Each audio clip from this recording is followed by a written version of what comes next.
The more you begin to investigate what we think we understand, where we came from, what we think we're doing, the more you begin to see we've been lied to. We've been lied to by every institution. What makes you think for 1 minute that the religious institution is the only one that's never been touched? The religious institutions of this world are at the bottom of the dirt. The religious institutions in this world are put there by the same people who gave you your government, your corrupt education, who set up your international banking cartels, because our masters don't give a damn about you or your family. All they care about is what they have always cared about, and that's controlling the whole damn world. We have been misled away from the true and divine presence in the universe that men have called God. I don't know what God is, but I know what He isn't. And unless and until you are prepared to look at the whole truth, and wherever it may go, whoever it may lead to, if you want to look the other way, or if you want to play favorites, then somewhere along the line you're going to find out you're messing with divine justice. The more you educate yourself, the more you understand where things come from, the more obvious things become, and you begin to see lies everywhere. You have to know the truth and seek the truth, and the truth will set you free.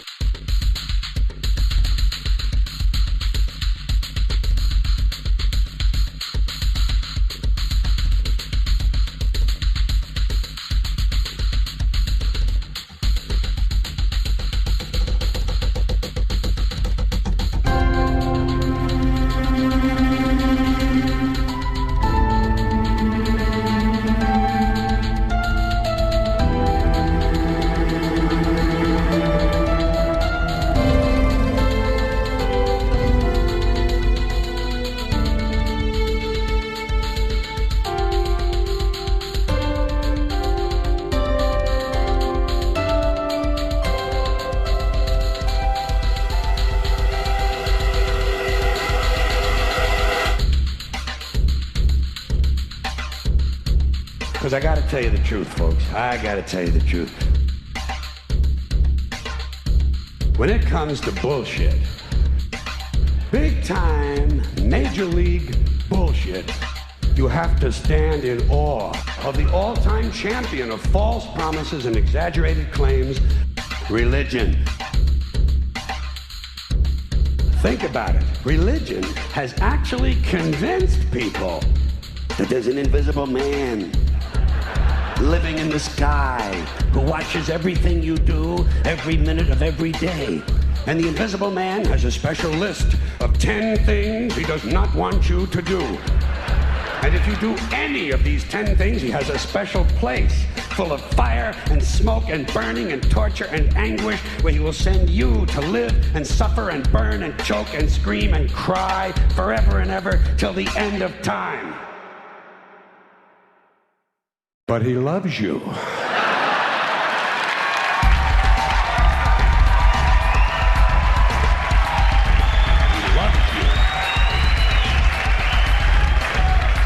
He loves you and he needs money. He always needs money. He's all powerful, all perfect, all knowing, and all wise. Somehow just can't handle money. Religion takes in billions of dollars, they pay no taxes, and they always need a little more. Now, you talk about a good bullshit story. Holy shit.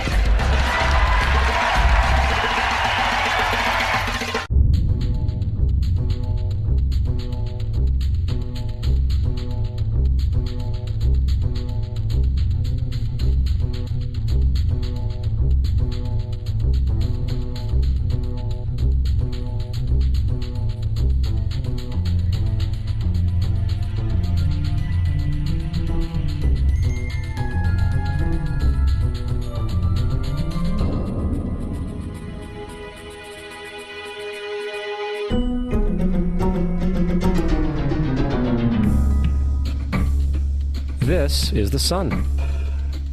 As far back as 10,000 BC, history is abundant with carvings and writings reflecting people's respect and adoration for this object.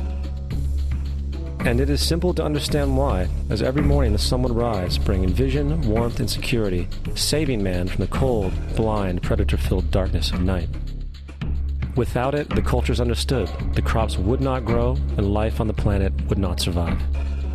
These realities made the sun the most adorned object of all time. Likewise, they were also very aware of the stars. The tracking of the stars allowed them to recognize and anticipate events which occurred over long periods of time, such as eclipses and full moons. They in turn cataloged celestial groups into what we know today as constellations.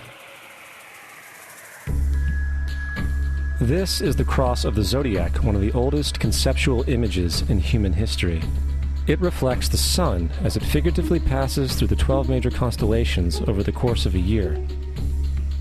It also reflects the 12 months of the year, the 4 seasons, and the solstices and equinoxes.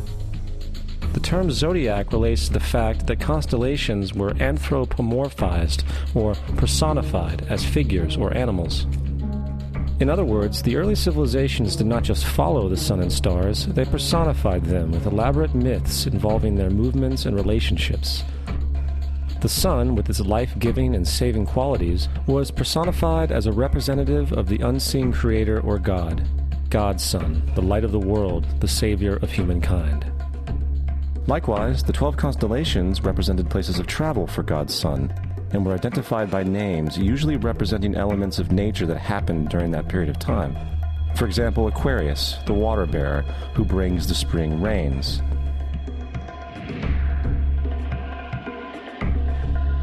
This is Horus. He is the sun god of Egypt of around 3000 BC. He is the sun anthropomorphized, and his life is a series of allegorical myths involving the sun's movement in the sky. From the ancient hieroglyphics in Egypt, we know much about this solar messiah. For instance, Horus, being the sun or the light, had an enemy known as Set, and Set was the personification of the darkness or night. And, metaphorically speaking, every morning Horus would win the battle against Set, while in the evening Set would conquer Horus and send him into the underworld. It is important to note that dark versus light, or good versus evil, is one of the most ubiquitous mythological dualities ever known, and is still expressed on many levels to this day. Broadly speaking, the story of Horus is as follows. Horus was born on December 25th of the Virgin Isis Mary. His birth was accompanied by a star in the east, which, in turn, 3 kings followed to locate and adorn the newborn Savior. At the age of 12, he was a prodigal child teacher, and at the age of 30, he was baptized by a figure known as Anup, and thus began his ministry. Horus had 12 disciples he traveled about with, performing miracles such as healing the sick and walking on water. Horus was known by many gestural names such as the Truth, the Light, God's Anointed Son, the Good Shepherd, the Lamb of God, and many others. After being betrayed by Typhon, Horus was crucified, buried for 3 days, and thus resurrected. These attributes of Horus, whether original or not, seem to permeate many cultures of the world, for many other gods are found to have the same general mythological structure. Attis of Phrygia, born of the Virgin Nana on December 25th, crucified, placed in a tomb, and after 3 days was resurrected. Krishna of India, born of the Virgin Devaki, with a star in the east signaling his coming. He performed miracles with his disciples, and, upon his death, was resurrected. Dionysius of Greece, born of a virgin on December 25th, was a traveling teacher who performed miracles such as turning water into wine. He was referred to as the King of Kings, God's only begotten Son, the Alpha and Omega, and many others. And, upon his death, he was resurrected. Mithra of Persia, born of a virgin on December 25th, he had 12 disciples and performed miracles, and upon his death was buried for 3 days and thus resurrected. He was also referred to as the Truth, the Light, and many others. Interestingly, the sacred day of worship of Mithra was Sunday. The fact of the matter is, there are numerous saviors from different periods from all over the world which subscribe to these general characteristics. The question remains, why these attributes? Why the virgin birth on December 25th? Why dead for 3 days in the inevitable resurrection? Why 12 disciples or followers? To find out, let's examine the most recent of the solar messiahs. Jesus Christ was born of the Virgin Mary on December 25th in Bethlehem. His birth was announced by a star in the east, which 3 kings or magi followed to locate and adorn the new Savior. He was a child teacher at 12, and at the age of 30 he was baptized by John the Baptist, and thus began his ministry. Jesus had 12 disciples, which he traveled about with, performing miracles such as healing the sick, walking on water, raising the dead. He was also known as the King of Kings, the Son of God, the Light of the World, the Alpha and Omega, the Lamb of God, and many, many others. After being betrayed by his disciple Judas and sold for 30 pieces of silver, he was crucified, placed in a tomb, and after 3 days was resurrected and ascended into heaven. First of all, the birth sequence is completely astrological. The star in the east is Sirius, the brightest star in the night sky, which, on December 24th, aligns with the 3 brightest stars in Orion's belt. These 3 bright stars in Orion's belt are called today what they were called in ancient times, the 3 kings. And the 3 kings and the brightest star, Sirius, all point to the place of the sunrise on December 25th. This is why the 3 kings follow the star in the east, in order to locate the sunrise, the birth of the sun.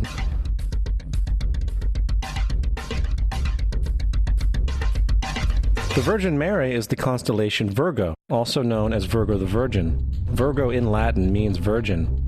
The ancient glyph for Virgo is the altered M. This is why Mary, along with other virgin mothers, such as Adonis's mother Myra or Buddha's mother Maya, begin with an M. Virgo is also referred to as the house of bread, and the representation of Virgo is a virgin holding a sheaf of wheat. This house of bread and its symbol of wheat represents August and September, the time of harvest. In turn, Bethlehem, in fact, literally translates to house of bread. Bethlehem is thus a reference to the constellation Virgo, a place in the sky, not on earth.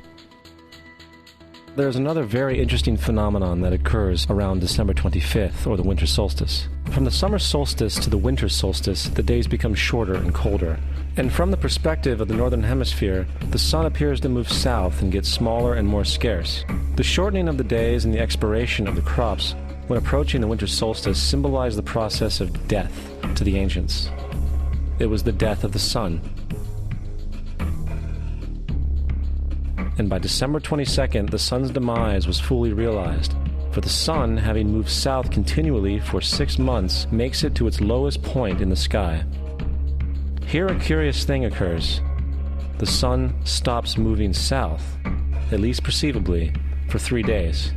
And during this 3-day pause, the sun resides in the vicinity of the Southern Cross, or Crux, constellation. And after this time, on December 25th, the sun moves 1 degree, this time north, foreshadowing longer days, warmth, and spring. And thus it was said, the sun died on the cross, was dead for 3 days, only to be resurrected or born again. This is why Jesus and numerous other sun gods share the crucifixion, 3-day death, and resurrection concept. It is the sun's transition period before it shifts its direction back into the northern hemisphere, bringing spring and thus salvation.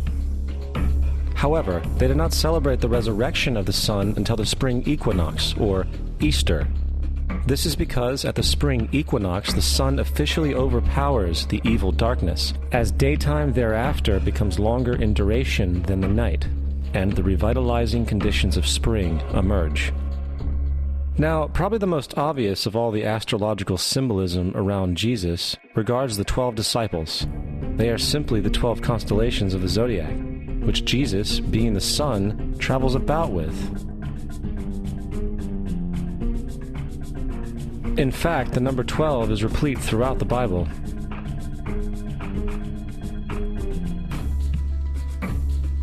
This text has more to do with astrology than anything else. Coming back to the cross of the zodiac, the figurative life of the sun, this was not just an artistic expression or tool to track the sun's movement.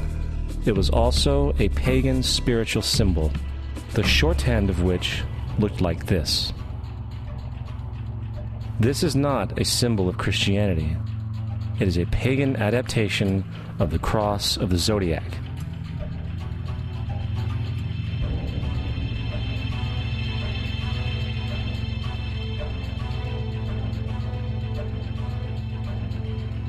This is why Jesus in early occult art is always shown with his head on the cross, for Jesus is the Son of God, the light of the world, the risen Savior who will come again, as it does every morning, the glory of God who defends against the works of darkness, as he is born again every morning, and can be seen coming in the clouds, up in heaven, with his crown of thorns or sun rays.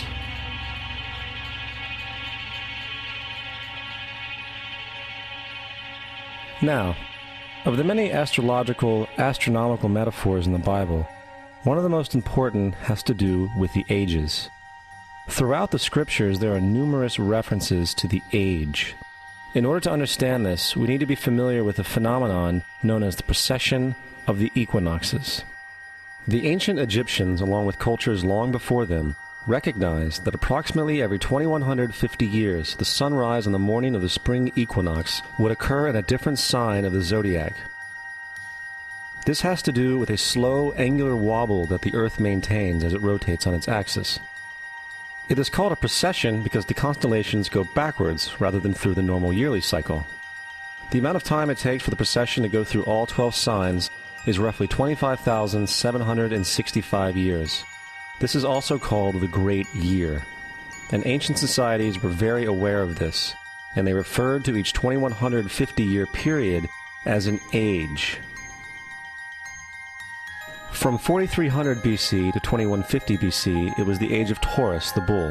From 2150 BC to 1 AD, it was the age of Aries, the ram. And from 1 AD to 2150 AD, it is the age of Pisces, the age we are still in to this day. And in and around 2150, we will enter the new age, the age of Aquarius.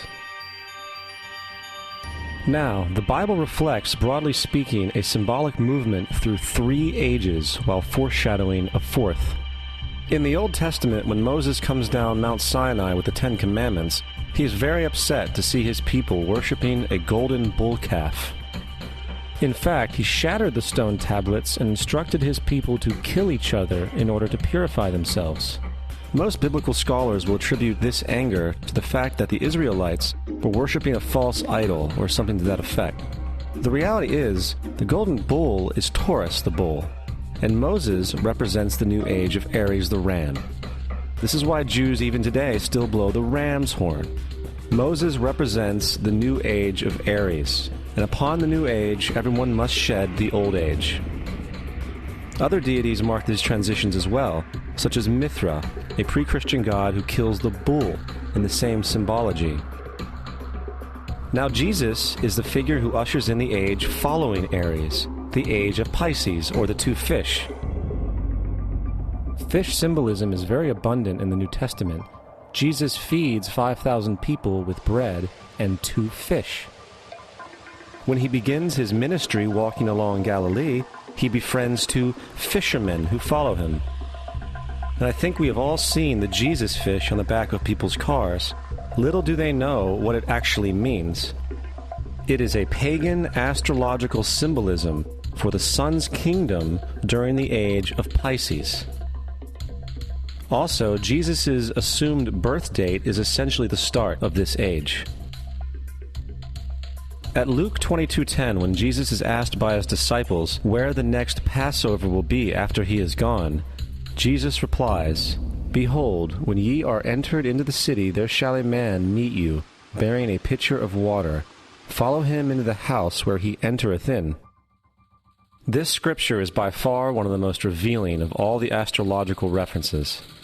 The man bearing the pitcher of water is Aquarius, the water bearer, who is always pictured as a man pouring out a pitcher of water.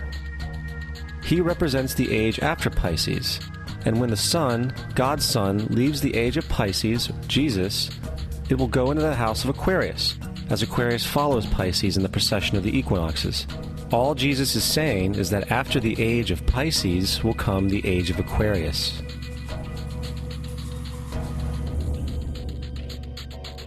Now, we have all heard about the end times and the end of the world. The cartoonish depictions in the book of Revelation aside, the main source of this idea comes from Matthew 28:20, where Jesus says, "I will be with you even to the end of the world." However, in the King James Version, world is a mistranslation, among many mistranslations. The actual word being used is eon, which means age. I will be with you even to the end of the age, which is true, as Jesus' solar Piscean personification will end when the sun enters the age of Aquarius. The entire concept of end times and the end of the world is a misinterpreted astrological allegory. Let's tell that to the approximately 100 million people in America who believe the end of the world is coming. Furthermore, the character of Jesus being a literary and astrological hybrid is most explicitly a plagiarization of the Egyptian sun god Horus. For example, inscribed about 3,500 years ago on the walls at the Temple of Luxor in Egypt are images of the Annunciation, the Immaculate Conception, the birth, and the adoration of Horus. The images begin with Thoth announcing to the Virgin Isis that she will conceive Horus, then Neph, the Holy Ghost, impregnating the Virgin, and then the virgin birth and the adoration. This is exactly the story of Jesus' miracle conception. In fact, the literary similarities between the Egyptian religion and the Christian religion are staggering.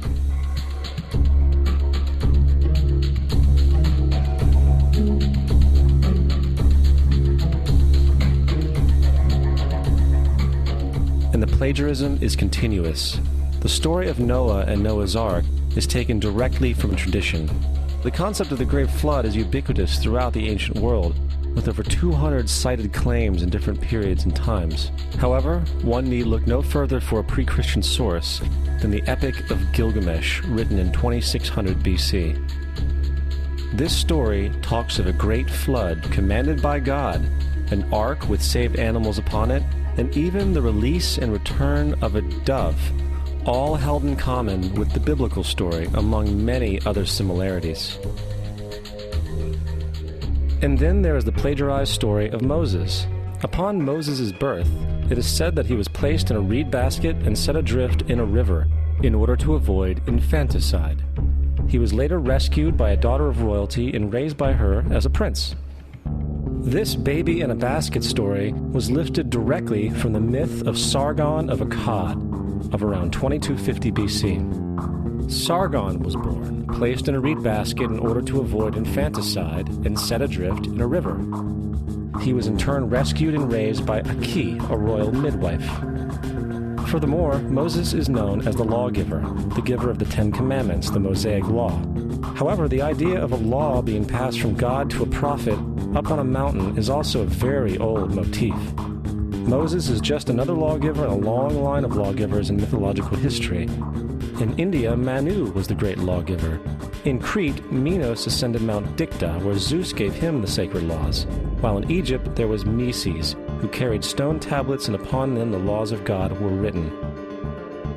Manu, Minos, Meses, Moses. And as far as the Ten Commandments, they are taken outright from spell 125 in the Egyptian Book of the Dead. What the Book of the Dead phrased, "I have not stolen," became "thou shalt not steal." "I have not killed," became "thou shalt not kill." "I have not told lies," became "thou shalt not bear false witness," and so forth. In fact, the Egyptian religion is likely the primary foundational basis for the Judeo-Christian theology. Baptism, afterlife, final judgment, virgin birth, death and resurrection, crucifixion, the Ark of the Covenant, circumcision, saviors, Holy Communion, Great Flood, Easter, Christmas, Passover, and many, many more are all attributes of Egyptian ideas long predating Christianity and Judaism. Justin Martyr, one of the first Christian historians and defenders, wrote, "When we say that he, Jesus Christ, our teacher, was produced without sexual union, was crucified and died and rose again and ascended into heaven, we propound nothing different from what you believe regarding those who you esteem sons of Jupiter. In a different writing, Justin Martyr said, "He was born of a virgin, except this in common with what you believe of Perseus." It's obvious that Justin and other early Christians knew how similar Christianity was to the pagan religions. However, Justin had a solution. As far as he was concerned, the devil did it. The devil had the foresight to come before Christ and create his characteristics in the pagan world. Fundamentalist Christianity, fascinating. These people actually believe the world is 12,000 years old. Swear to God. I actually asked one of these guys, okay, dinosaur fossils. He says, dinosaur fossils? God put those here to test our faith.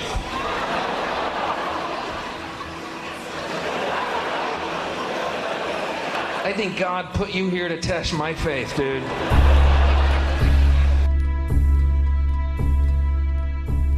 The Bible is nothing more than an astrotheological literary hybrid, just like nearly all religious myths before it.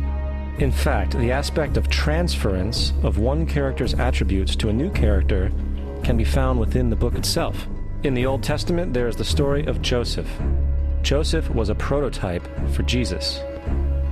Joseph was born of a miracle birth. Jesus was born of a miracle birth. Joseph was of 12 brothers. Jesus had 12 disciples. Joseph was sold for 20 pieces of silver. Jesus was sold for 30 pieces of silver. Brother Judah suggests the sale of Joseph. Disciple Judas suggests the sale of Jesus. Joseph began his work at the age of 30. Jesus began his work at the age of 30. The parallels go on and on. Furthermore, is there any non-biblical historical evidence of any person living with the name Jesus, the son of Mary, who traveled about with 12 followers, healing people and the like? There are numerous historians who lived in and around the Mediterranean, either during or soon after the assumed life of Jesus. How many of these historians document this figure? Not one. However, to be fair, that doesn't mean defenders of the historical Jesus haven't claimed the contrary. 4 historians are typically referenced to justify Jesus' existence. Pliny the Younger, Suetonius, and Tacitus are the first 3. Each one of their entries consists of only a few sentences at best, and only referred to Christus or the Christ, which in fact is not a name but a title. It means the Anointed One. The 4th source is Josephus, and this source has been proven to be a forgery for hundreds of years. Sadly, it is still cited as truth. You would think that a guy who rose from the dead and ascended into heaven for all eyes to see and performed the wealth of miracles acclaimed to him would have made it into the historical record. It didn't, because once the evidence is weighed, there are very high odds that the figure known as Jesus did not even exist.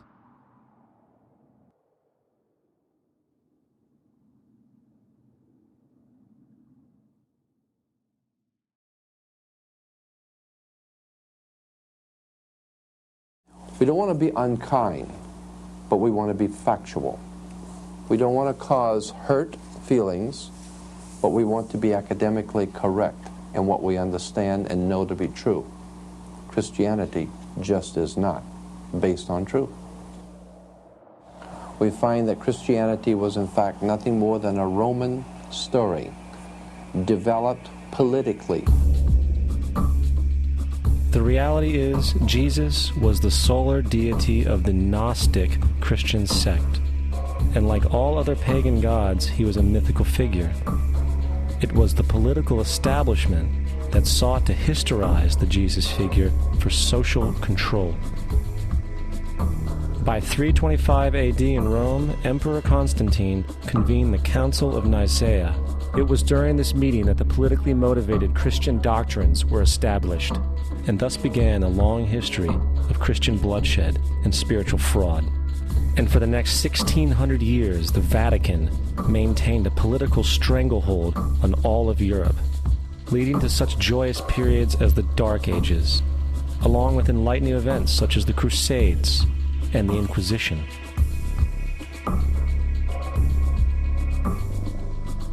Christianity, along with all other theistic belief systems, is the fraud of the age. It serves to detach the species from the natural world, and likewise each other. It supports blind submission to authority. It reduces human responsibility to the effect that God controls everything, and in turn awful crimes can be justified in the name of a divine pursuit. And most importantly, it empowers those who know the truth, but use the myth to manipulate and control societies. The religious myth is the most powerful device ever created and serves as the psychological soil upon which other myths can flourish.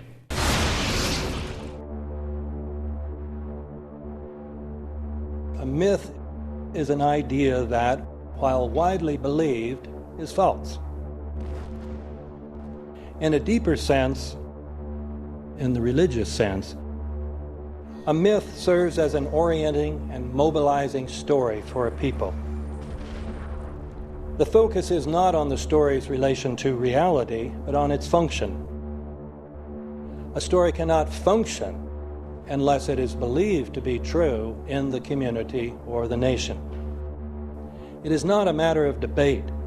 If some people have the bad taste to raise the question of the truth of the sacred story, the keepers of the faith do not enter into debate with them. They ignore them or denounce them as blasphemers. It is wrong, blasphemous, and sinful for you to suggest, imply, or help other people come to the conclusion that the U.S. government killed 3,000 of its own citizens.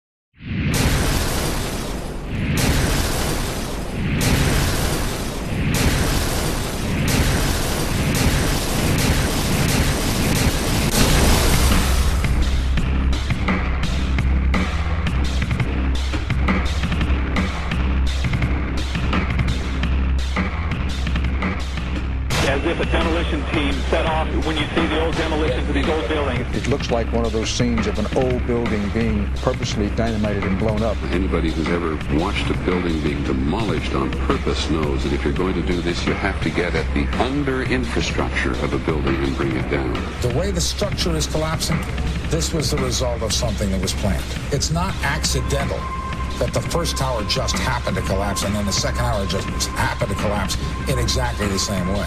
How they accomplished this, we don't know. The building collapsed to dust. You don't find a desk. You don't find a chair.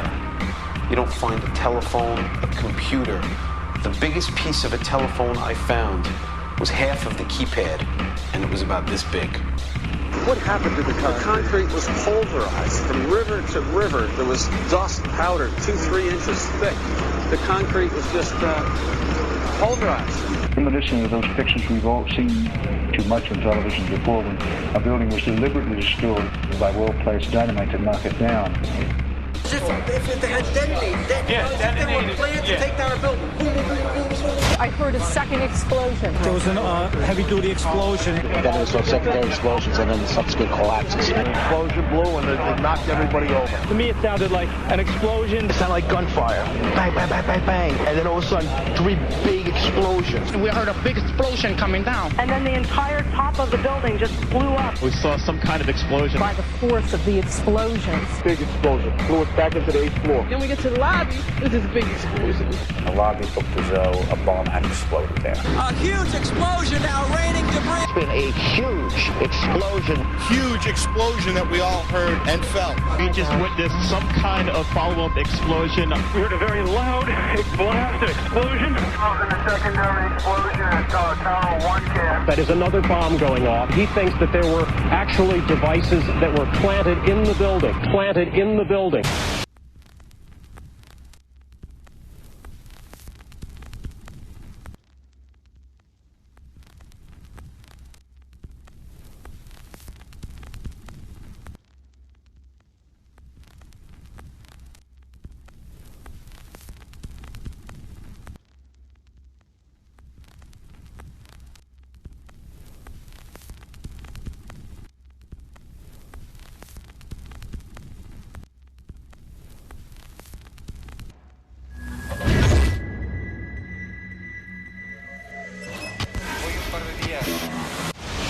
I don't think anybody could have predicted that they would try to use an airplane as a missile, a hijacked airplane as a missile. Nobody in our government, at least, and I don't think the prior government that could envision flying airplanes into buildings. No specific threat involving really a domestic operation or involving what happened, obviously, the city's airliner and so forth. There were no warning signs that I'm aware of. USA Today reports that in the 2 years before the attacks on September the 11th, NORAD conducted exercises using hijacked airliners as weapons. And one target was the World Trade Center.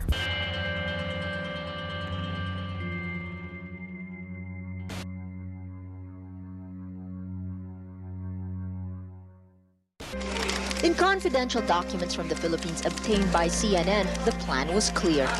He will board any American commercial aircraft, control its cockpit, and dive it at the CIA headquarters. Other buildings targeted the Pentagon and the World Trade Center. Security in counterterrorism was blinking red, in the words of George Tenet, that the warnings of an imminent attack were so severe that something dramatic should have been done. It was unparalleled. Instead, our president went on a month-long vacation.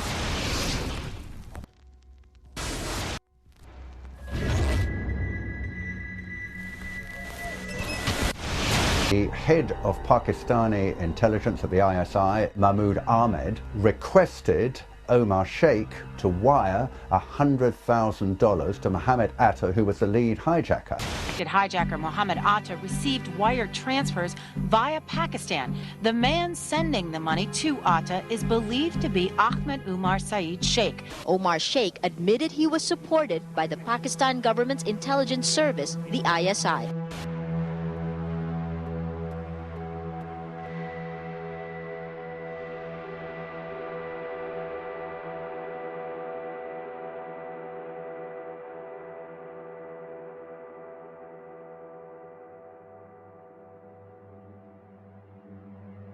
Although we are told that 4 or 5 of the alleged hijackers were on each of the flights.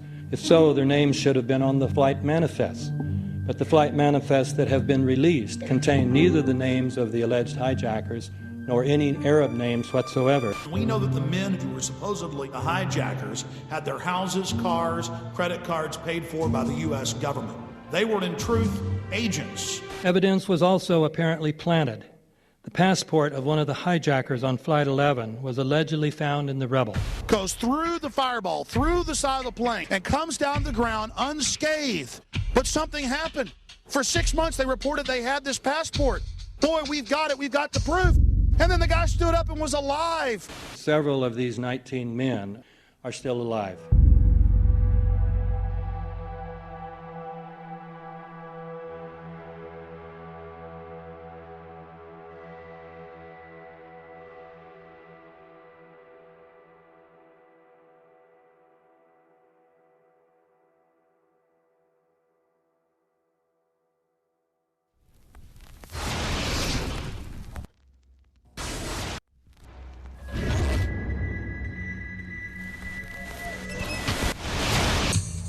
Of course we're after Saddam Hussein, bin Laden. He's... January 2001, the Bush administration orders the FBI and intelligence agencies to back off investigations involving the bin Laden family, including 2 of Osama bin Laden's relatives, who were living, guess where, in Falls Church, Virginia, right next to CIA headquarters. When he was already America's most wanted criminal, he reportedly spent 2 weeks in the American hospital in Dubai, was treated by an American doctor, and visited by the local CIA agent. We have not seen one piece of evidence that links Osama bin Laden directly to the planning stages of September 11th. This failure to provide proof was later said to be unnecessary because bin Laden, in a video allegedly found in Afghanistan, admitted responsibility for the attacks. This confession is now widely cited as proof. But the man in this video has darker skin, fuller cheeks, and a broader nose than the Osama bin Laden of all other videos. We again seem to have planted evidence. In 1976, Osama's older brother Salim bin Laden hired a man in Texas by the name of Jim Bath to handle all the investments in the United States for the bin Laden family. Jim Bath also happens to be a personal, almost lifelong friend and former Air National Guard pilot with George W. Bush. The connections between the Bushes and the bin Ladens become much more clear when George Herbert Walker Bush made trips to Saudi Arabia in 1998 and 2000 to meet with the bin Laden family on behalf of a company called the Carlyle Group.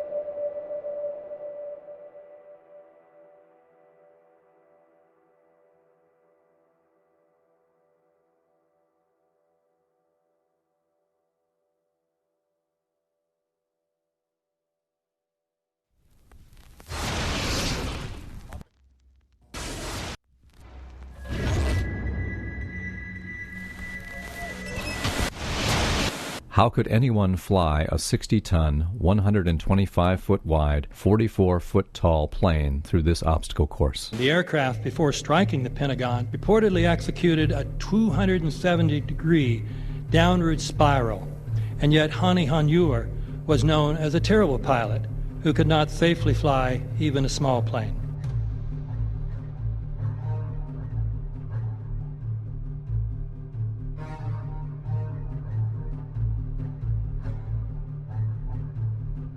No seats, no luggage, no bodies.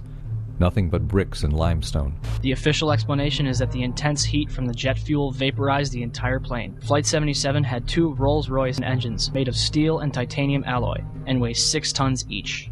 It is scientifically impossible that 12 tons of steel and titanium was vaporized by jet fuel. We're also told that the bodies were able to be identified either by their fingerprints or by the DNA. So what kind of fire can vaporize aluminum and tempered steel and yet leave human bodies intact? From my close-up inspection, there's no evidence of a plane having crashed anywhere near the Pentagon. And as I said, the only pieces left that you can see are small enough that you could pick up in your hand. Shortly after the strike, government agents picked up debris and carried it off. The entire lawn was covered with dirt and gravel, so that any remaining forensic evidence was literally covered up. The videos from security cameras, which would show what really hit the Pentagon, were immediately confiscated by agents of the FBI, and the Department of Justice has to this day refused to release them. If these videos would prove that the Pentagon was really hit by a 757, most of us would assume the government would release them.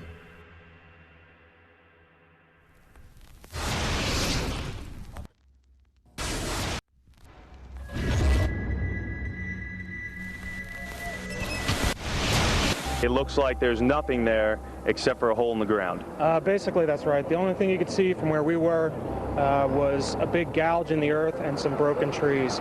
We could see some people walking around in the area, but from where we could see, there wasn't much left. Any large pieces of debris at all? No, there was nothing that you could distinguish that a plane had crashed there.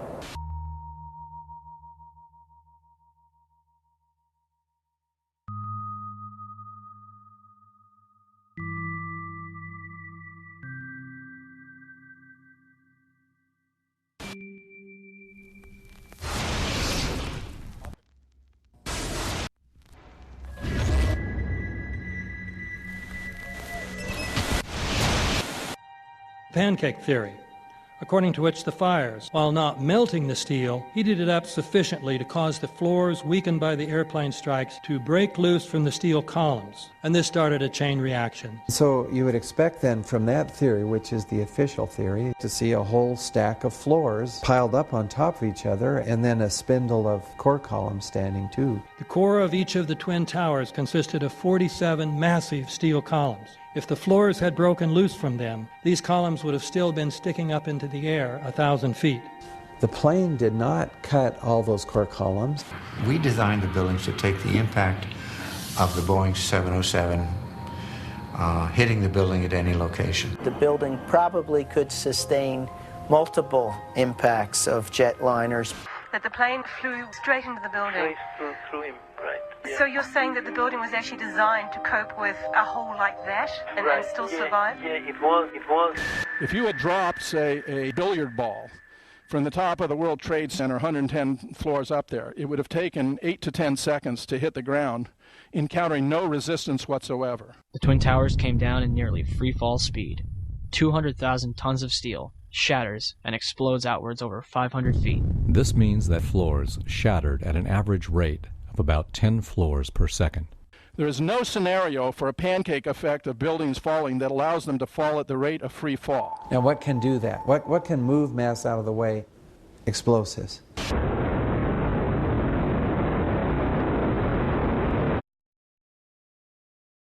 "47 huge steel columns going up the core. They're interconnected. How do you get them to fail simultaneously so the core disappeared?" It looks like those core columns were cut. The way we do this is by cutting the beam at an angle.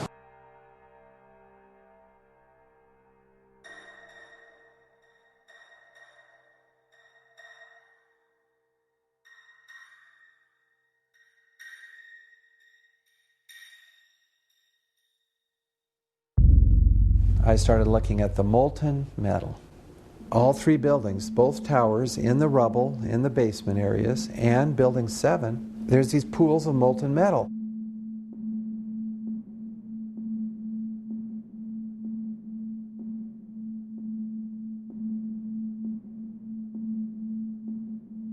You'd get down below and you'd see molten steel running down the channel rails, like you're in a foundry. Like lava. The molten steel was found 3, 4, and 5 weeks later, when the rubble was being removed.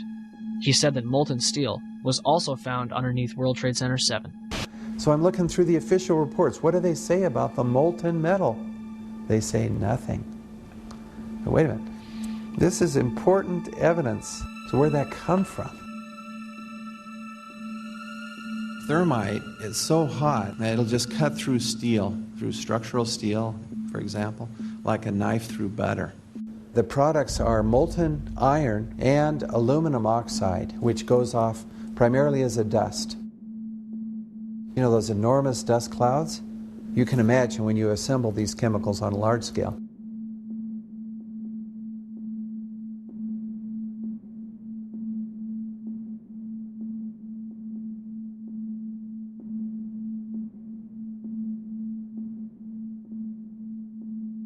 Molten metal pools under both towers after they collapsed, and Building 7. Now, Building 7 wasn't even hit by a jet. Part of the problem is that most people simply don't know much about Building 7 due to the extraordinary secrecy surrounding this collapse. And this was a 47-story skyscraper. This building fell at 5:25. It was not hit by a plane.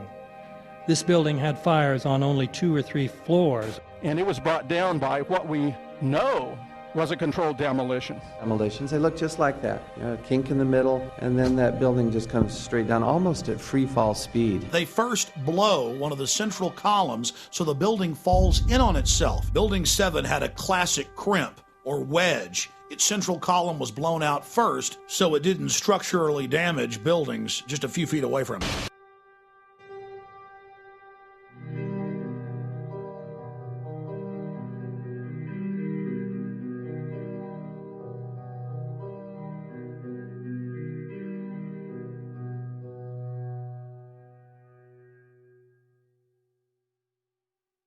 Our office was on the B1 level. As I was talking to a supervisor at 8:46, and all of a sudden we hear, boom! An explosion so hard that pushed us upwards. And it came from the basement between the B2 level and the B3 level. And when I went to verbalize, we hear, boom! The impact of the plane on the top. As I'm walking by the main freight corridor building in the corridor, that's when I got blown. I mean, the impact of the explosion threw me to the floor, and that's when everything started happening. All of a sudden, a big impact happened again, and all the ceiling tile was falling down, the light fixtures were falling. You know, you got to go clear across the whole from 1 to 2 World Trade Center, and then all of a sudden, it happened all over again. Something else hit us to the floor. Right in the basement, you felt it. Walls were caving in, everything that was going on. I mean, I know of people that got killed in the basement. I know of people that got broken legs in the basement. People that got reconstructive surgery because the walls hit them in the face.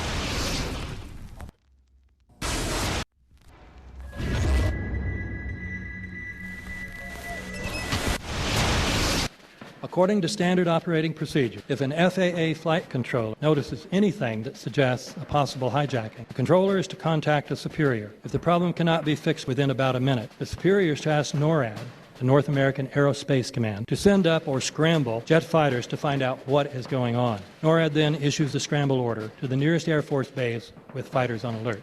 But although interceptions usually occur within 10 or so minutes, in this case, 80 or so minutes had elapsed before fighters were even airborne.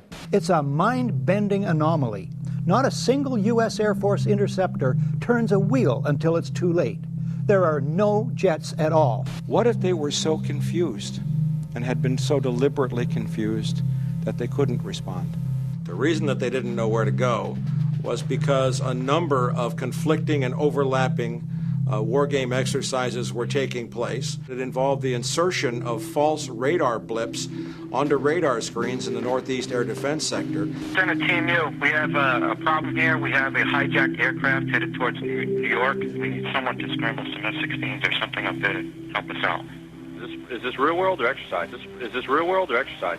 There was another exercise, Vigilant Warrior, which was, in fact, according to a NORAD source, a live-fly hijack drill being conducted at the same time. With only 8 available fighter aircraft, and they have to be dispatched in pairs, they were dealing with as many as 22 possible hijacks on the day of 9/11, and they couldn't separate the war game exercises from the actual hijacks.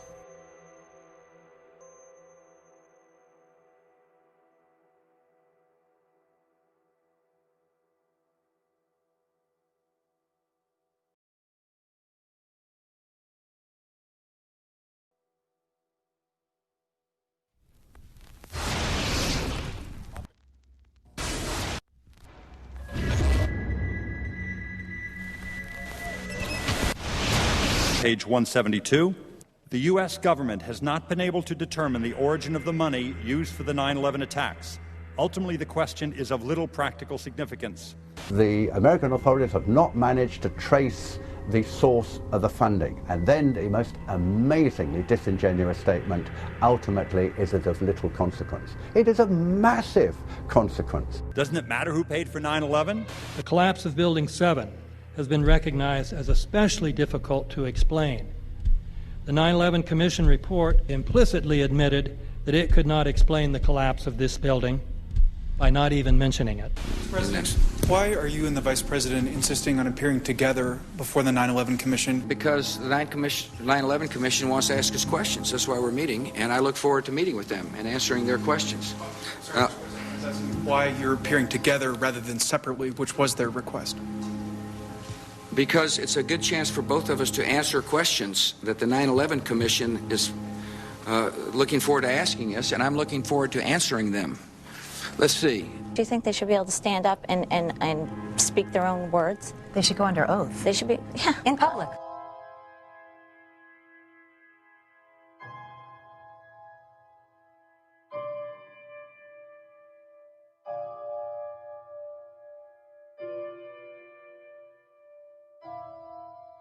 Don't you think that the families deserve to have a transcript or to be able to see what you Adam, said? you asked me that question yesterday.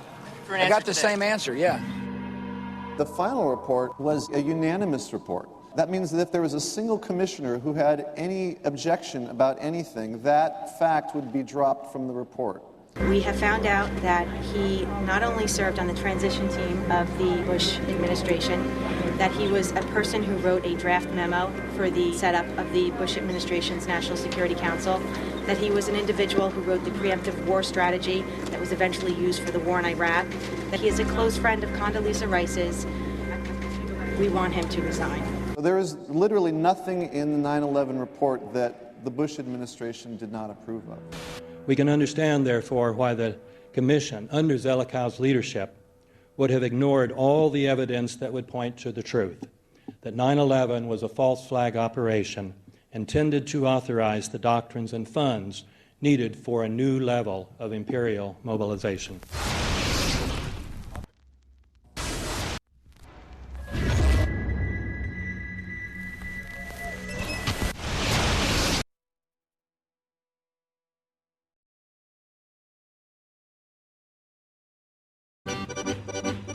armed with knives, armed with chemical, biological, nuclear weapons. Fanatics, terrorists, September 11th. September 11th, killers, September 11th, terrorists. Terrorists of Al-Qaeda, terrorists, nuclear weapons, terrorists. 9/11, terror, terrorist, evil. September 11th, September 11th. The terrorists, war and danger. September 11th, terrorism, global terrorism, terrorism, terrorists, terrorists, terrorists, terrorists, terrorists, the terror, terrorists, terrorist, terrorism. September 11th, global terrorism, terrorist, terrorism. September 11th, world terrorism, terrorism. September 11th, global terrorism. September the 11th, terror, weapons of mass destruction. September the 11th, terrorists, the evil terrorists, no. Terrorism. The words are hypnotically repeated. Terrorism, terrorist, terrorist threat, and of course, believed to be linked to Al-Qaeda. But it's the so-called war on terrorism that's in our faces practically 24/7 as the inescapable focus of our existence. One day, our grandchildren will look back on this time and ask, how was the war on terror won? The entire U.S. ruling class, ruling elite, comes to see terrorism as the preferred means, indeed the only means, to provide social cohesion, to provide an enemy image for the society to keep it together. According to neocon theory from Carl Schmitt, you have to have an enemy image in order to have a society. It's a very dangerous thing because now it means that the entire social order, the political parties, intellectual life, politics in general, all based on a monstrous myth. Monstrous myth.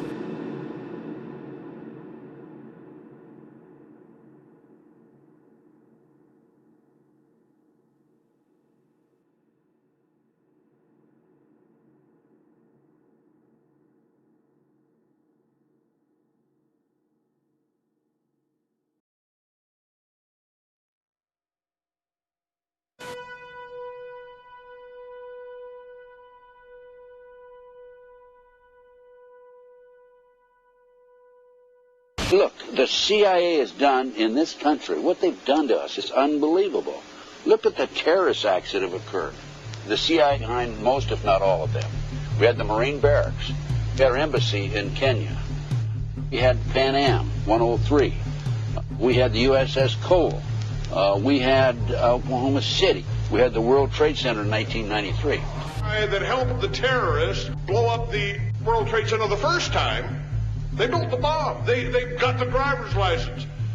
The informant, the FBI informant, a fellow named Salam, a 43-year-old former Egyptian army officer, he was given the assignment to put the bomb together. And he went to his supervisor, his FBI supervisor, and said, we're going to put a dummy bomb in here, right? And the FBI supervisor said, no, we're going to put a real bomb. The FBI actually carried out the attack on the World Trade Center in 1993. They actually hired Ahmad Salam and paid him $1 million and gave him real explosives, a detonator, and told him to build a bomb and to give it to the foolish people that he was controlling to allow them to attack the World Trade Center complex.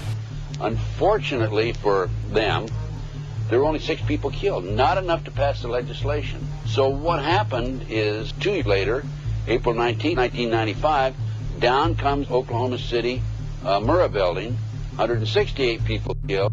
1 year later, the anti-terrorism legislation that takes away many of our constitutional rights and civil liberties is passed.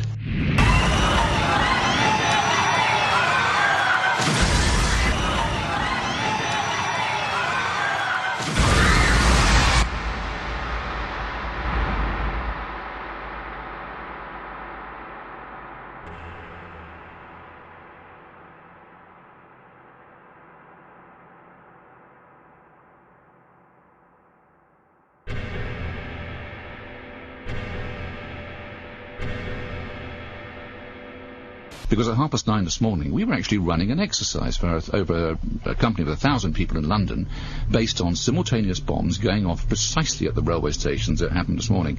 So I still have the hairs on the back of my neck standing upright. To get this quite straight, you were running an exercise to see how you would cope with this, and it happened while you were running the exercise? Precisely.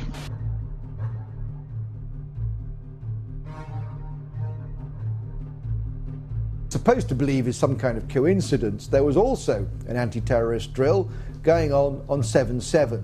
And again, just like 9/11, they were talking about attacks on the same targets, the same kind of tube stations, and exactly the same time as the actual attack happened, providing some kind of cover for what must be operations orchestrated in some way by the state.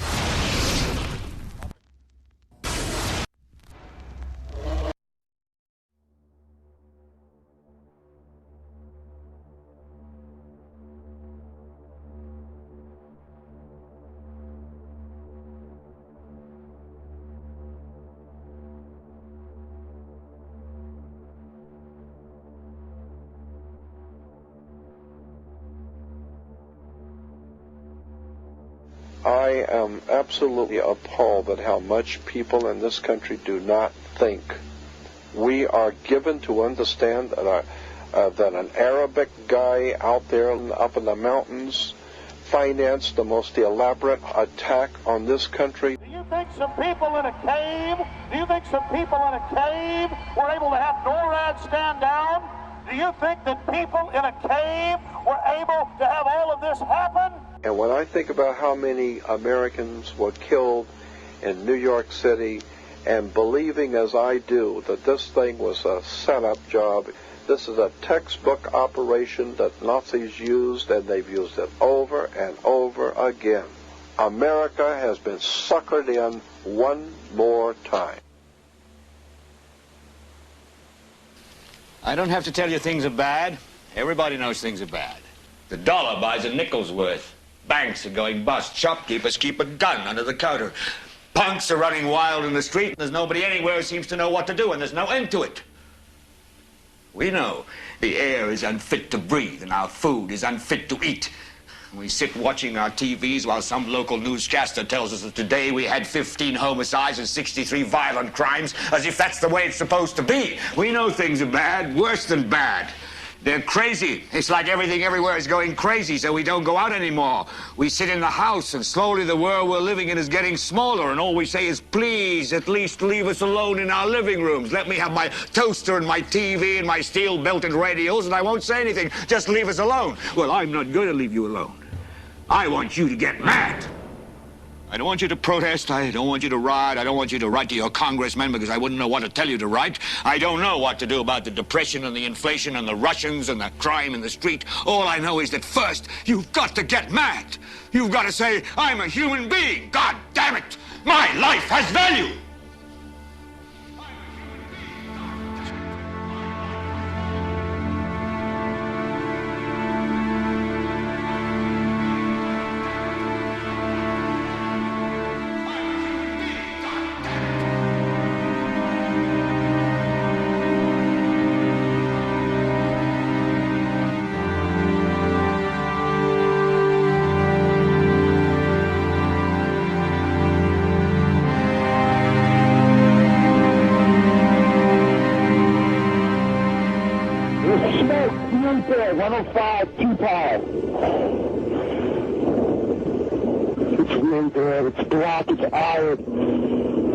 My wife thinks I'm all right. I called her and said I was leaving the building. I was fine, and bang. Two, three of us, two broken windows. Oh, God!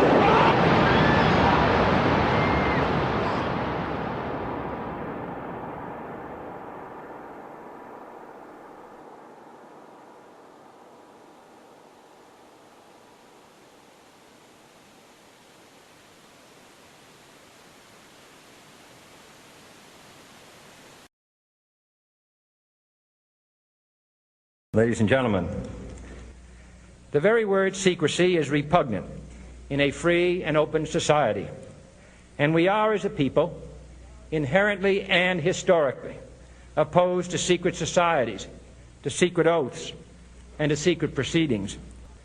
For we are opposed around the world by a monolithic and ruthless conspiracy that relies primarily on covert means for expanding its sphere of influence, on infiltration instead of invasion, on subversion instead of elections, on intimidation instead of free choice.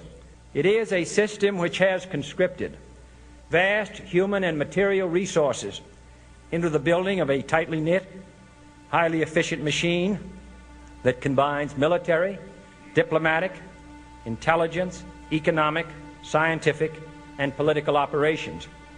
Its preparations are concealed, not published. Its mistakes are buried, not headlined. Its dissenters are silenced, not praised. No expenditure is questioned, no secret is revealed.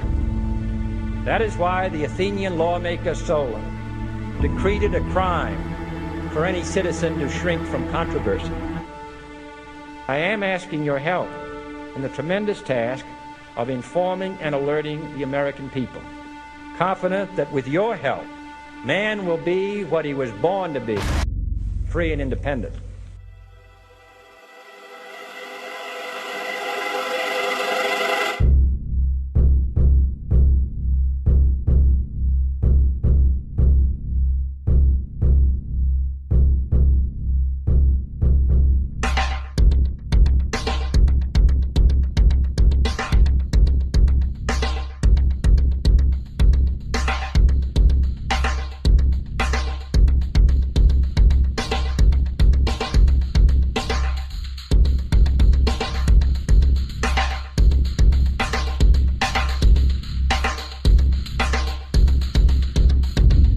In 1775, the American Revolutionary War began as the American colonies sought to detach from England and its oppressive monarchy. Though many reasons are cited for the revolution, one in particular sticks out as the prime cause: that King George III of England outlawed the interest-free, independent currency the colonies were producing and using for themselves, in turn forcing them to borrow money from the Central Bank of England at interest, immediately putting the colonies into debt. And, as Benjamin Franklin later wrote, the refusal of King George III to allow the colonies to operate an honest money system which freed the ordinary man from the clutches of the money manipulators was probably the prime cause of the revolution. In 1783, America won its independence from England. However, its battle against the central bank concept and the corrupt, greed-filled men associated with it had just begun. So what is a central bank? A central bank is an institution that produces the currency of an entire nation. Based on historical precedent, two specific powers are inherent in central banking practice: the control of interest rates and the control of the money supply, or inflation. The central bank does not simply supply a government's economy with money, it loans it to them at interest. Then, through the use of increasing and decreasing the supply of money, the central bank regulates the value of the currency being issued. It is critical to understand that the entire structure of this system can only produce one thing in the long run: debt. It doesn't take a lot of ingenuity to figure this scam out. For every single dollar produced by the central bank is loaned at interest. That means every single dollar produced is actually the dollar plus a certain percent of debt based on that dollar. And since the central bank has the monopoly over the production of the currency for the entire country, and they loan each dollar out with immediate debt attached to it, where does the money to pay for the debt come from? It can only come from the central bank again, which means the central bank has to perpetually increase its money supply to temporarily cover the outstanding debt created, which in turn, since that new money is loaned out at interest as well, creates even more debt. The end result of this system without fail is slavery, for it is impossible for the government and thus the public to ever come out of the self-generating debt. The founding fathers of this country were well aware of this.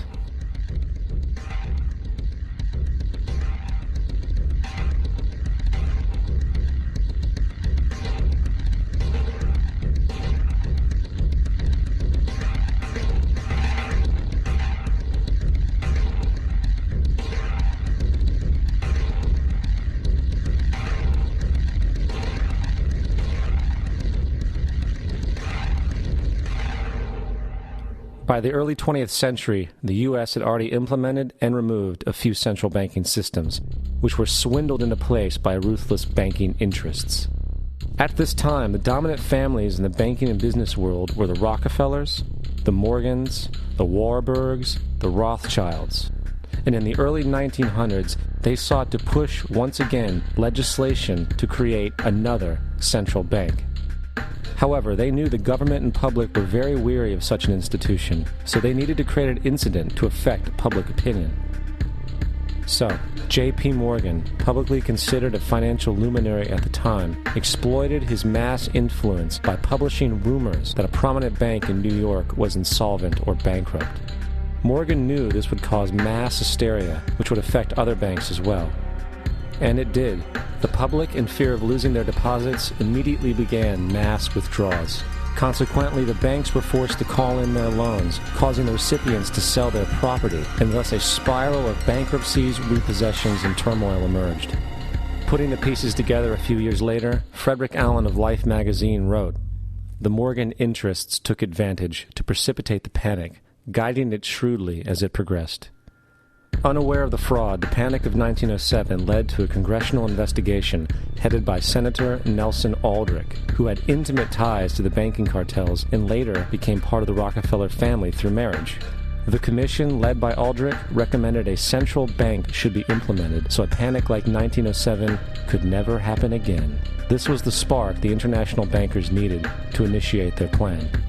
In 1910, a secret meeting was held at a J.P. Morgan estate on Jekyll Island off the coast of Georgia. It was there that the central banking bill called the Federal Reserve Act was written. This legislation was written by bankers, not lawmakers. This meeting was so secretive, so concealed from government and public knowledge that the 10 or so figures who attended disguised their names when en route to the island. After this bill was constructed, it was then handed over to their political frontman, Senator Nelson Aldrich, to push through Congress. And in 1913, with heavy political sponsorship by the bankers, Woodrow Wilson became president, having already agreed to sign the Federal Reserve Act in exchange for campaign support.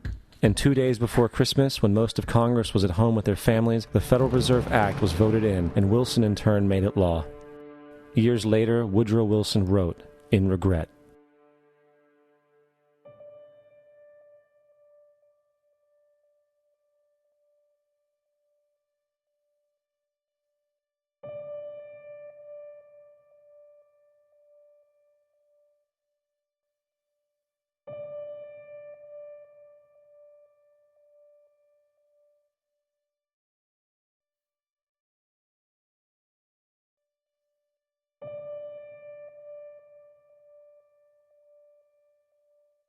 Congressman Louis McFadden also expressed the truth after the passage of the bill. A world banking system was being set up here, a superstate controlled by international bankers, acting together to enslave the world for their own pleasure. The Fed has usurped the government. Now, the public was told that the Federal Reserve System was an economic stabilizer, and inflation and economic crises were a thing of the past. Well, as history has shown, nothing is further from the truth. The fact is, the international bankers now had a streamlined machine to expand their personal ambitions. It's alive! It's alive! It's alive! For example, from 1914 to 1919, the Fed increased the money supply by nearly 100%, resulting in extensive loans to small banks and the public.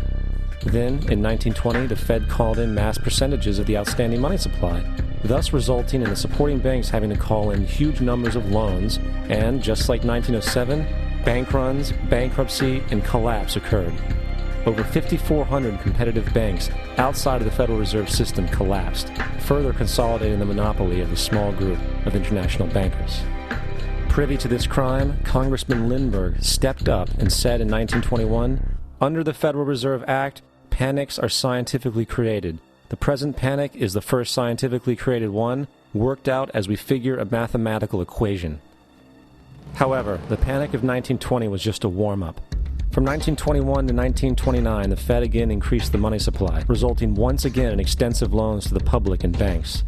There was also a fairly new type of loan called a margin loan in the stock market. Very simply, the margin loan allowed an investor to put down only 10% of a stock's price, with the other 90% being loaned through the broker. In other words, a person could own $1,000 worth of stock with only $100 down. This method was very popular in the roaring 1920s, as everyone seemed to be making money in the market. However, there was a catch to this loan. It could be called in at any time and had to be paid within 24 hours. This is termed a margin call, and the typical result of a margin call is the selling of the stock purchased with the loan. So, a few months before October in 1929, J.D. Rockefeller, Bernard Baruch, and other insiders quietly exited the market. And on October 24th, 1929, the New York financiers who furnished the margin loans started calling them in masse. This sparked an instantaneous, massive sell-off in the market, for everyone had to cover the margin loans. It then triggered mass bank runs for the same reason, in turn collapsing over 16,000 banks, enabling the conspiring international bankers to not only buy up rival banks at a discount, but to also buy up whole corporations at pennies on the dollar. It was the greatest robbery in American history. But that didn't stop there. Rather than expanding the money supply in order to recover from this economic collapse, the Fed actually contracted it, fueling one of the largest depressions in history. Once again outraged, Congressman Louis McFadden, a longtime opponent of the banking cartels, began bringing impeachment proceedings against the Federal Reserve Board, saying of the crash and depression, it was a carefully contrived occurrence. International bankers sought to bring about a condition of despair so that they might emerge the rulers of us all. Not surprisingly, and after 2 previous assassination attempts, McFadden was poisoned at a banquet before he could push for the impeachment.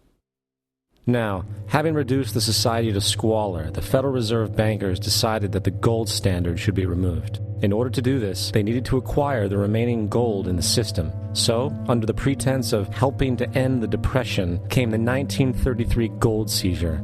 Under the threat of imprisonment for 10 years, everyone in America was required to turn in all gold bullion to the Treasury, essentially robbing the public of what little wealth they had left. And at the end of 1933, the gold standard was abolished. If you look at a dollar bill from before 1933, it says it is redeemable in gold.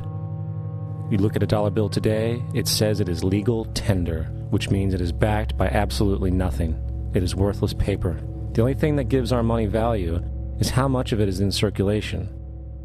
Therefore, the power to regulate the money supply is also the power to regulate its value, which is also the power to bring entire economies and societies to its knees.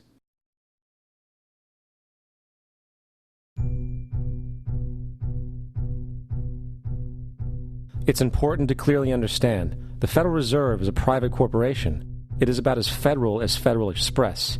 It makes its own policies and is under virtually no regulation by the U.S. government.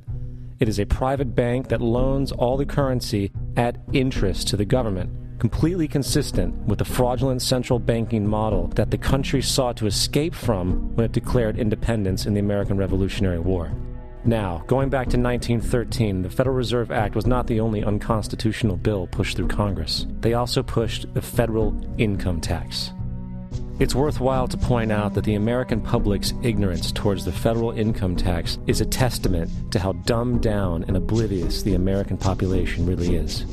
First of all, the federal income tax is completely unconstitutional, as it is a direct, unapportioned tax. All direct taxes have to be apportioned to be legal based on the Constitution. Secondly, the required number of states in order to ratify the amendment to allow the income tax was never met, and this has even been cited in modern court cases.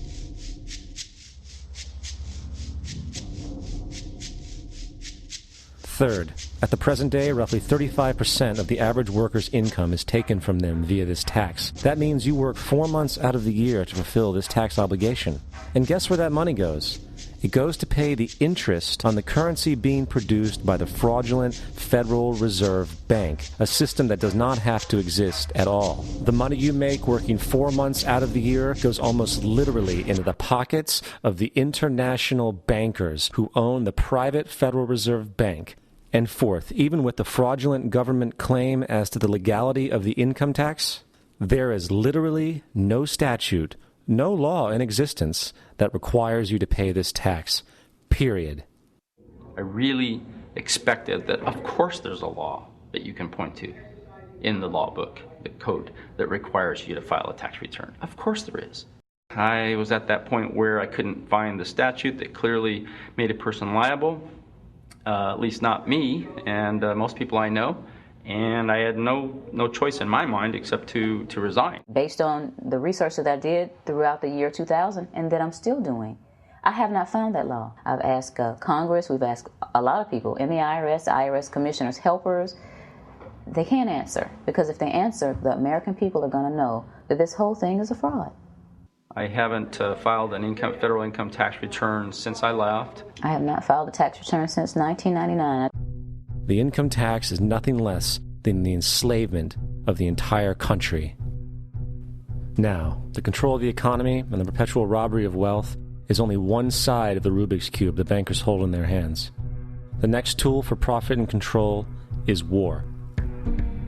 Since the inception of the Federal Reserve in 1913, a number of large and small wars have commenced. The three most pronounced were World War I, World War II, and Vietnam. World War I. In 1914, European wars broke out centered around England and Germany. The American public wanted nothing to do with the war. In turn, President Woodrow Wilson publicly declared neutrality. However, under the surface, the U.S. administration was looking for any excuse it could find to enter it. In a noted observation by Secretary of State William Jennings, the large banking interests were deeply interested in the World War because of the wide opportunities for large profits. It's important to understand that the most lucrative thing that can happen for the international bankers is war, for it forces the country to borrow even more money from the Federal Reserve Bank at interest. Woodrow Wilson's top advisor and mentor was Colonel Edward House, a man with intimate connections with the international bankers who wanted in the war. In a documented conversation between Colonel House, Wilson's advisor, and Sir Edward Grey, the Foreign Secretary of England, regarding how to get America into the war, Grey inquired, "What will Americans do if Germans sink an ocean liner with American passengers on board?" House responded, "I believe that a flame of indignation would sweep the United States, and that by itself would be sufficient to carry us into war." So, on May 7, 1915, on essentially the suggestion of Sir Edward Grey, a ship called the Lusitania was deliberately sent into German-controlled waters, where German military vessels were known to be. And, as expected, German U-boats torpedoed the ship, exploding stored ammunition, killing 1,200 people. To further understand the deliberate nature of this setup, the German embassy actually put advertisements in the New York Times telling people that if they boarded the Lusitania, they did so at their own risk, as such a ship sailing from America to England through the war zone would be liable to destruction. In turn, and as anticipated, the sinking of the Lusitania caused a wave of anger among the American population, and America entered the war a short time after.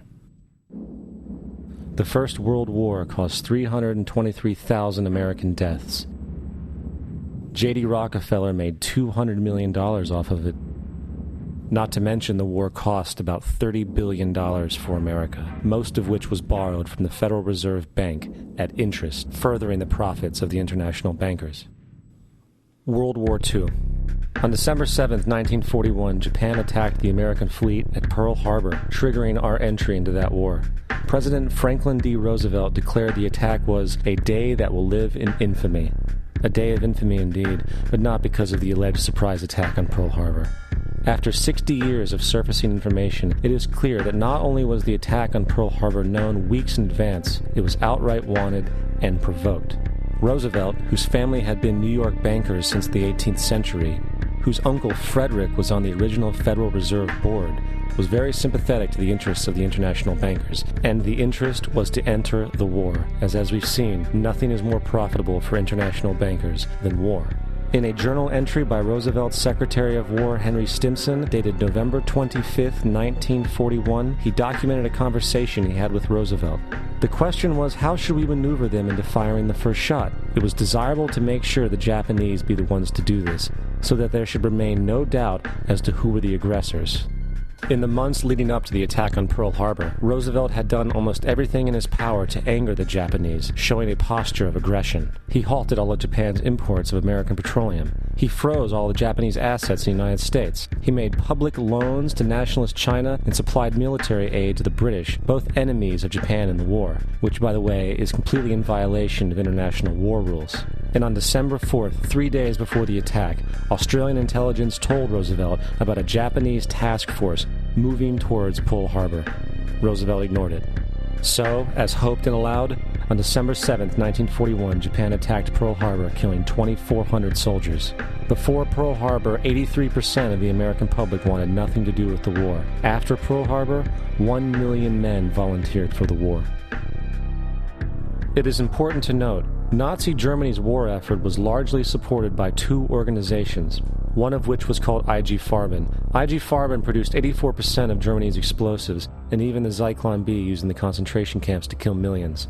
One of the unspoken partners of IG Farben was J.D. Rockefeller's Standard Oil Company in America. In fact, the German Air Force could not operate without a special additive patented by Rockefeller Standard Oil. The drastic bombing of London by Nazi Germany, for example, was made possible by a $20 million sale of fuel to IG Farben by the Rockefeller Standard Oil Company. This is just one small point on the topic of how American business funded both sides of World War II. One other treasonous organization worth mentioning is the Union Banking Corporation of New York City. Not only did it finance numerous aspects of Hitler's rise to power, along with actual materials during the war, it was also a Nazi money laundering bank, which was eventually exposed for having millions of dollars of Nazi money in its vaults. The Union Banking Corporation of New York was eventually seized for violations of the Trading with the Enemy Act. Guess who the director and vice president of the Union Bank was? Prescott Bush, our current president's grandfather, and of course our former president's father. Keep that in mind when considering the moral and political dispositions of the Bush family. Vietnam. The United States' official declaration of war on North Vietnam in 1964 came after an alleged incident involving 2 U.S. destroyers being attacked by North Vietnamese PT boats in the Gulf of Tonkin. This was known as the Gulf of Tonkin Incident. This single situation was the catalytic pretext for massive troop deployment and full-fledged warfare. One problem, however, the attack on the U.S. destroyers by Vietnamese PT boats never happened. It was a completely staged event to have an excuse to enter the war. Former Secretary of Defense Robert McNamara stated years later that the Gulf of Tonkin incident was a mistake, while many other insiders and officers have come forward, relaying that it was a contrived farce, a complete lie. Once in the war, it was business as usual. In October 1966, President Lyndon Johnson lifted trading restrictions on the Soviet bloc, knowing full well that the Soviets were providing upwards of 80% of North Vietnam's war supplies. Consequently, Rockefeller interests financed factories in the Soviet Union, which the Soviets used to manufacture military equipment and send it to North Vietnam. However, the funding of both sides of this conflict was only one side of the coin. In 1985, Vietnam's rules of engagement were declassified. This detailed what American troops were and were not allowed to do in the war. It included absurdities like North Vietnamese anti-aircraft missile systems could not be bombed until they were known to be fully operational. No enemy could be pursued once they crossed the border of Laos or Cambodia. And most revealing of all, the most critical strategic targets were not allowed to be attacked unless initiated by high military officials. Apart from these imposed ludicrous limitations, North Vietnam was informed of these restrictions and therefore could base entire strategies around the limitations of the American forces. This is why the war went on so long. And the bottom line is this: the Vietnam War was never meant to be won, just sustained. This war for profit resulted in 58,000 American deaths and 3 million dead Vietnamese. So, where are we now? September 11th was the jumpstart for what is now an accelerated agenda by the ruthless elite. It was a staged war pretext no different than the sinking of the Lusitania, the provoking of Pearl Harbor, and the Gulf of Tonkin lie. In fact, if 9/11 wasn't a planned war pretext, it would be an exception to the rule. It has been used to launch 2 unprovoked illegal wars, one against Iraq and one against Afghanistan. However, 9/11 was a pretext for another war as well, the war against you. The Patriot Act, Homeland Security, the Military Tribunals Act, and other legislations are all completely and entirely designed to destroy your civil liberties and limit your ability to fight back against what is coming. Currently in the United States, unannounced to most brainwashed Americans, your home can be searched without a warrant, without you being home. You can in turn be arrested with no charges revealed to you, detained indefinitely with no access to a lawyer, and legally tortured, all under the suspicion that you might be a terrorist. If you need a painted picture of what is happening in this country, let's recognize how history repeats itself. In February 1933, Hitler staged a false flag attack, burning down his own German parliament building, the Reichstag, and blamed it on communist terrorists. In the next few weeks, he passed the Enabling Act, which completely eradicated the German Constitution, destroying people's liberties. He then led a series of preemptive wars, all justified to the German people as necessary to maintaining Homeland Security.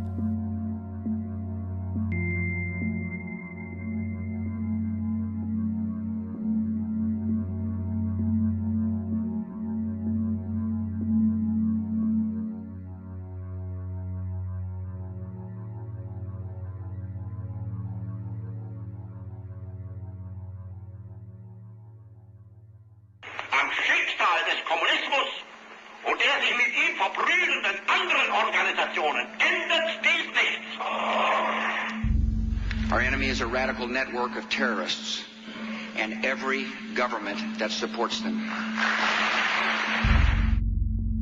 It's time to wake up. The people in power go out of their way to make sure that you are perpetually misled and manipulated. The majority's perception of reality, especially in the political arena, is not their own. It is shrewdly imposed upon them without them even knowing it. For example, the public at large actually believes the invasion of Iraq is going badly, as sectarian violence doesn't seem to stop. What the public fails to see is that the destabilization of Iraq is exactly what the people behind the government want. This war is to be sustained so the region can be divided up, domination of the oil maintained, continual profits reaped for the defense contractors, and most importantly, permanent military bases established to be used as a launching pad against other oil-bearing, non-conforming countries such as Iran and Syria. For further implication that the civil war and destabilization is purely intentional, in 2005, 2 elite British SAS officers were arrested by Iraqi police after being caught driving around in their car shooting at civilians while dressed up as Arabs. After being arrested and taken to a jail in Basra, the British Army immediately requested the release of these men. When the Basra government refused, British tanks came in and physically broke out the men from the Basra prison. If you wish to destroy an area, how do you do it? Well, there are 2 ways. You can go in there and bomb it and so forth, but that is not very efficient. What you do is you try to get the people in that area to kill each other and to destroy their own territory, their own farms. And that's what's been done in that area. The way in which you destroy an opponent is get him to destroy himself by dividing his ranks against one another. Then you feed both sides. You have agents feeding both sides, inflaming both sides. And they kill each other off. And it's time that some of us woke up to this reality, to understand that people who try to maintain empires and create empires do it by manipulating the people they're trying to conquer. You might want to ask yourself why the entire culture is utterly saturated with mass media entertainment from all sides, while the educational system in America continues its stupefying downward slide since the U.S. government decided to take over and subsidize the public school system. What your government pays for, it gets.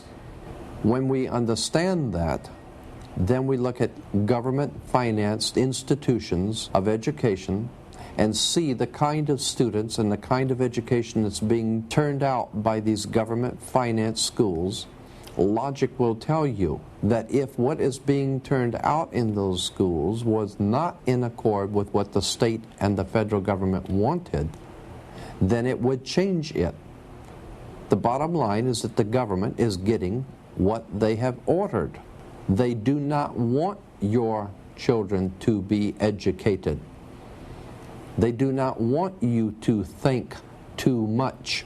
That is why our country and our world has become so proliferated with entertainments, mass media, television shows, amusement parks, drugs, alcohol, and every kind of entertainment to keep the human mind entertained, so that you don't get in the way of important people by doing too much thinking. You had better wake up and understand that there are people who are guiding your life and you don't even know it. We're in a lot of trouble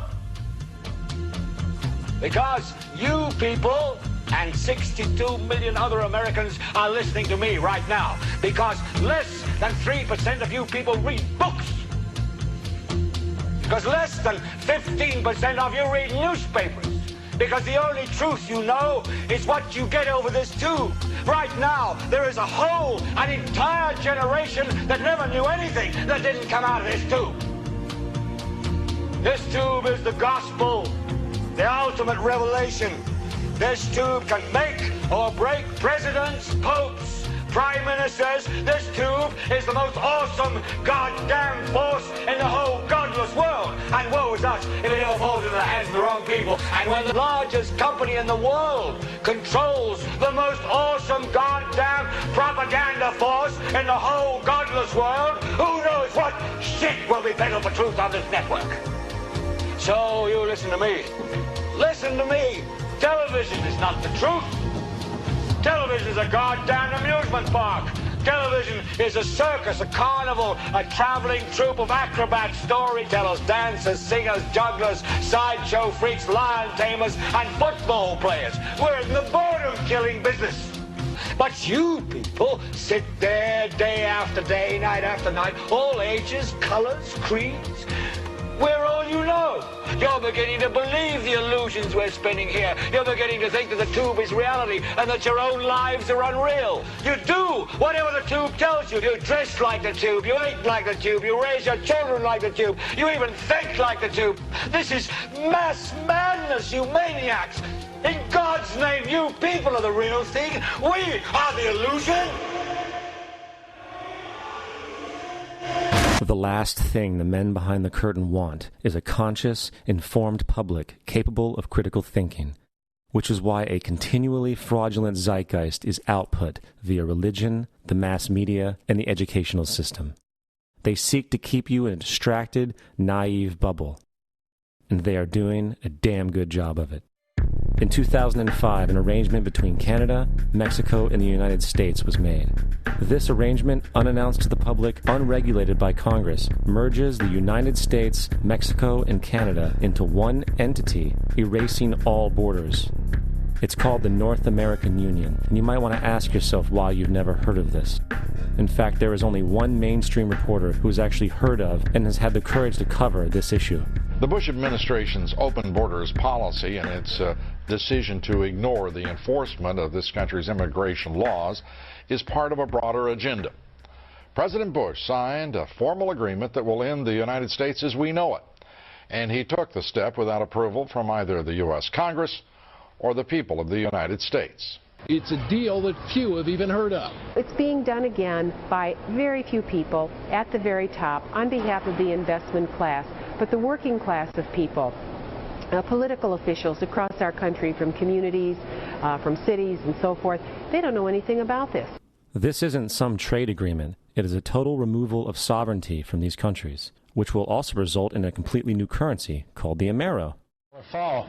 Apart from that, I think one thing people who are dollar-based need to focus on is the Amero. That's the one thing that nobody's talking about that I think is going to have a big impact on everybody's life in Canada, the U.S., and Mexico. The Amero is the proposed new currency for the North American community, which is being developed right now between Canada, the U.S., and Mexico to make a borderless community, much like the EU, and the dollar, Canadian dollar, U.S. dollar, and the Mexican peso replaced by the Amero. By default of this agreement, the American Constitution will eventually be obsolete. You would think that a situation like this would be on the cover of every major newspaper. That is until you realize that the people who are behind this movement are the same people behind the mainstream media, and you are not told what you're not supposed to know. The North American Union is the same concept as the European Union, the African Union, and the soon-to-be Asian Union, and the same people are behind all of them. And, when the time is right, the North American Union, the European Union, the African Union, and the Asian Union will be merged together, forming the final stages of a plan these men have been working on for over 60 years. A one-world government.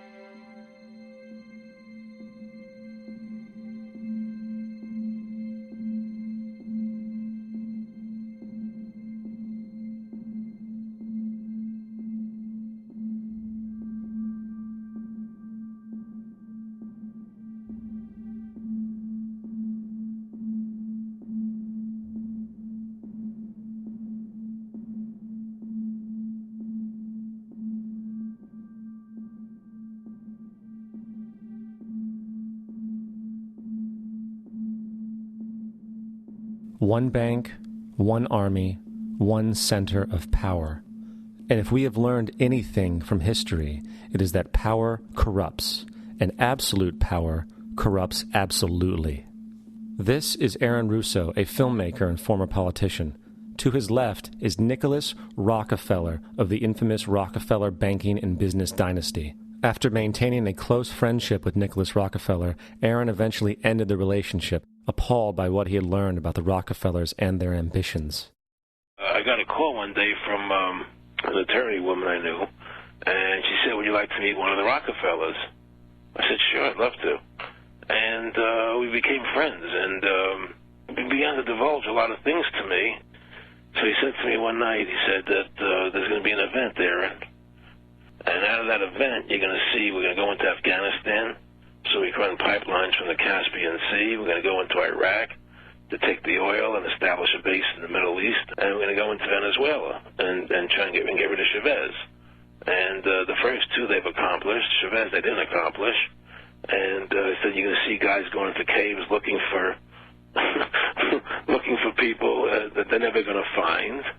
You know, he was laughing about the fact that you have this war on terror. There's no real enemy. He's talking about how by having this war on terror, you can never win it because it's an eternal war. And so you can always keep taking people's liberties away.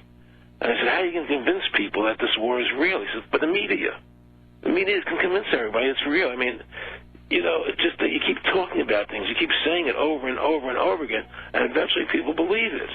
You know, you created the Federal Reserve in 1913 through lies. You create 9/11, which is another lie.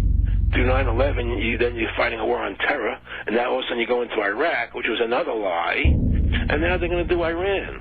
You know, and it's all one thing leading to another, leading to another, leading to another. Now, I would say to them, what are you doing this for? What's the point of this thing? You have all the money in the world you ever want.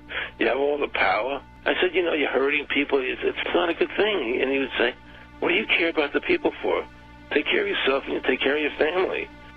And then I said to him, what are the ultimate goals here? He said, the ultimate goal is to get everybody in this world chipped with the RFID chip and have all money be on those chips and everything on those chips. And if anybody wants to protest what we do or violate what we want, we just turn off that chip. That's right, microchipped. In 2005, Congress, under the pretense of immigration control and the so-called war on terrorism, passed the Real ID Act, under which it is projected by May 2008, you will be required to carry around a federal identification card, which includes on it a scannable barcode with your personal information. However, this barcode is only an intermediary step before the card is equipped with a Verichip RFID tracking module, which will use radio frequencies to track your every move on the planet. If this sounds foreign to you, please note that the RFID tracking chip is already in all new American passports. And the final step is the implanted chip, which many people have already been manipulated into accepting under different pretenses. We have a Florida family who are really pioneers in a brave new world. They have volunteered to be the first ever to have microchip identification devices implanted into their body. After 9/11, I was really concerned with the security of my family. I wouldn't mind having something planted permanently in my arm that would identify me. In the end, everybody will be locked into a monitored control grid where every single action you perform is documented. And if you get out of line, they can just turn off your chip, for at that point in time, every single aspect of society will revolve around interactions with the chips. This is the picture that is painted for the future if you open your eyes to see it. A centralized one-world economy where everyone's moves and everyone's transactions are tracked and monitored, all rights removed. The most incredible aspect of all. These totalitarian elements will not be forced upon the people. The people will demand them. For the social manipulation of society through the generation of fear and division has completely detached humans from their sense of power and reality. A process which has been going on for centuries, if not millennia. Religion, patriotism, race, wealth, class, and every other form of arbitrary, separatist identification and thus conceit has served to create a controlled population, utterly malleable in the hands of the few. Divide and conquer is the motto, and as long as people continue to see themselves as separate from everything else, they lend themselves to being completely enslaved. The men behind the curtain know this, and they also know that if people ever realize the truth of their relationship to nature and the truth of their personal power, the entire manufactured zeitgeist they prey upon will collapse like a house of cards.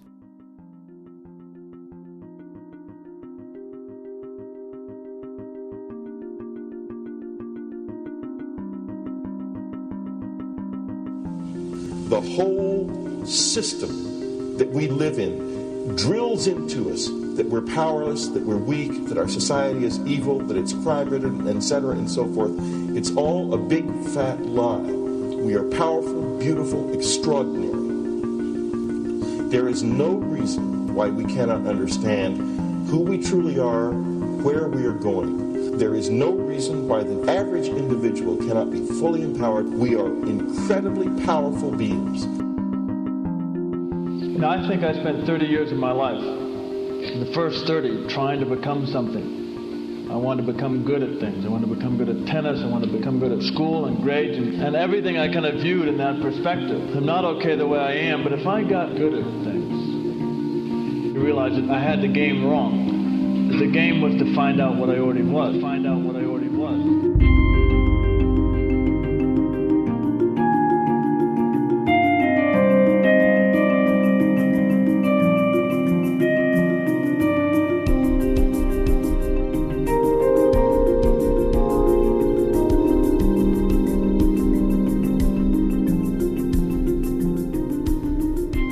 Now, in our culture, we've been trained for individual differences to stand out.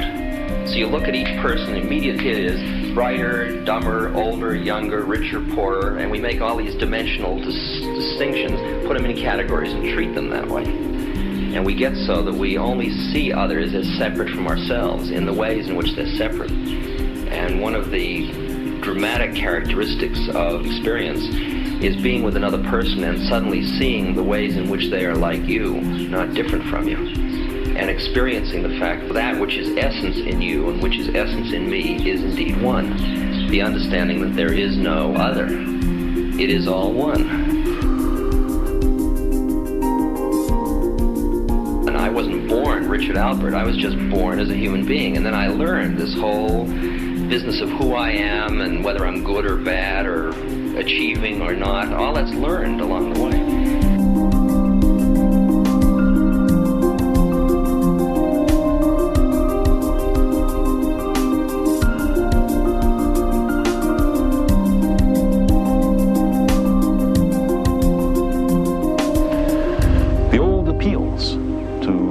Racial, sexual, and religious chauvinism, to rabid nationalist fervor, are beginning not to work. A new consciousness is developing which sees the earth as a single organism and recognizes that an organism at war with itself is doomed.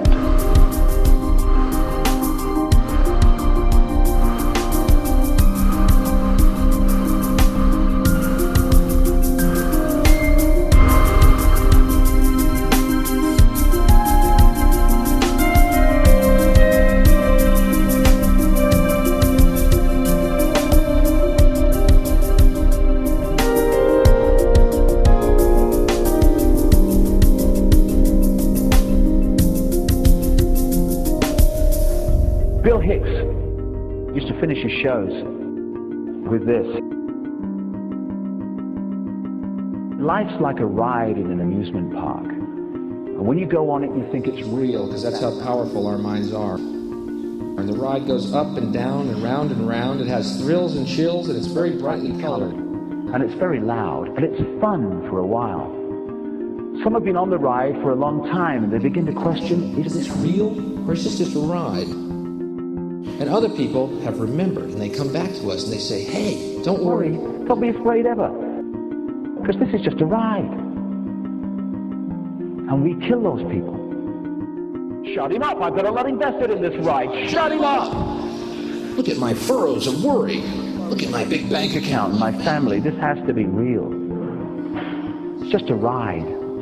But we'll kill those good guys who try and tell us that. You ever notice that? And let the demons run amok?